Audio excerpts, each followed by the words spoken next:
My name's Niamh. I am 27, just turned 27. I've got a bilateral hearing loss, so I'm moderate, so I use two hearing aids at the minute as my sort of primary use of technology, and I am a senior business engagement manager for the Scottish Government. I didn't go to university. I left straight from school as a modern apprentice. And at that point, modern apprentices were still sort of in their early stages. And I read the job description and it was a desk job and it sounded boring. It sounded like nothing I wanted to do at all. But I applied and I just sort of fell into it really. And now I realised that it was nothing like what it was described on paper, and it's been the best decision that I have hands down made so far in my career.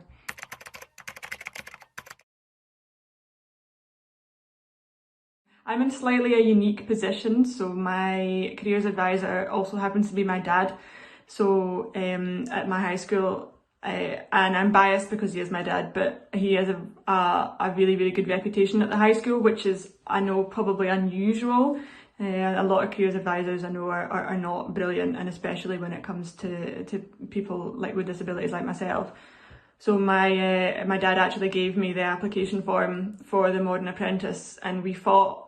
Probably the first and last time we've ever fought was over this job. As I say, I didn't want to do it at all. So my dad was just trying to get me in the habit of applying for jobs, so which he was keen for me to do. He said it doesn't have to be something you do, but you need to get into the habit of going to interviews and understanding how they work. So I applied and then I got an interview, and then the next day they called me and offered me the job, and I remember saying to my dad, well what do I do now? And he said, well, you have to take it. I was like, none of this was part of the plan, Dad. But so I fell into it, as I say, but if it wasn't for my careers advisor in this instance, I wouldn't have been where I am today. So I've got to give full credit to my dad on that one.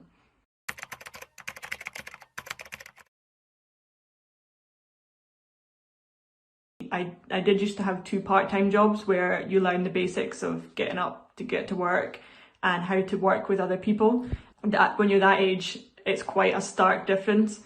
So, but it's just taking it back to basics on, simple things like eye contact when you meet them, a firm handshake, making sure that you're asking questions as well and not just answering the questions that you're asked is a big thing as well. I think that's always a big tick for employers, is that although they're keen, they've done their research, they're wanting to know more, and I think something as simple as that can be a great selling point for you. Definitely do your research on the organisation, assuming it's a company or whoever you're going to apply for. When I first applied for the Scottish Government, I did my research on the Scottish Government and was able to quote one or two lines off their website.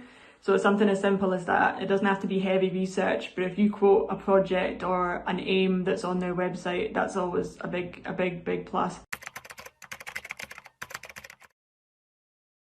I really like the variety in this current job I'm in. I mean, I've had 6 jobs in the civil service in the last 9 years, so we move about quite a bit, and I just like the opportunity that you get to do lots of different things. In my current job, I work with a lot of business organisations, so you get to hear firsthand some of the experiences that small businesses have across Scotland, and it's just nice to be able to know that however small part you play, you are there to help better the lives of people in Scotland, really.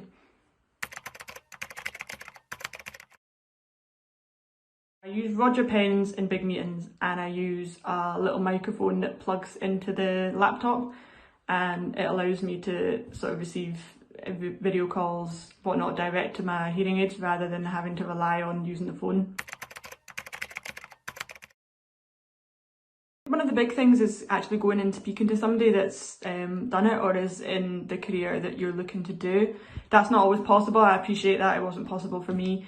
So I would do your research into the career that you want, and you can probably find out a lot more information that way rather than just relying on job applications, because 9 times out of 10 they don't match the real life career that you're looking at. I think if any young person is, especially a deaf young person, is going for a career they want, it's the fear of not knowing how to adapt when you're the only person that is that is deaf in that environment, and for me that was the case. I was the only one, so I think it's learning the right people to speak to and not to be afraid to ask for support. It took me a long time to ask for that, and making sure that you know what you're entitled to is difficult to understand, but to make sure that you know yourself, and that if somebody says, oh, we don't really do that here, you know, you make sure that you push them. And that's easy to say now, but it's not easy when you're 17, 18. It's not, everybody always talks about, oh, you'll be great, you'll do really well, and it's like, yeah, but nobody talks about the fact that it is a complete and utter up and down process, especially when you're young. You're still learning how to be an adult at 18. You're not an adult at 18, I don't think.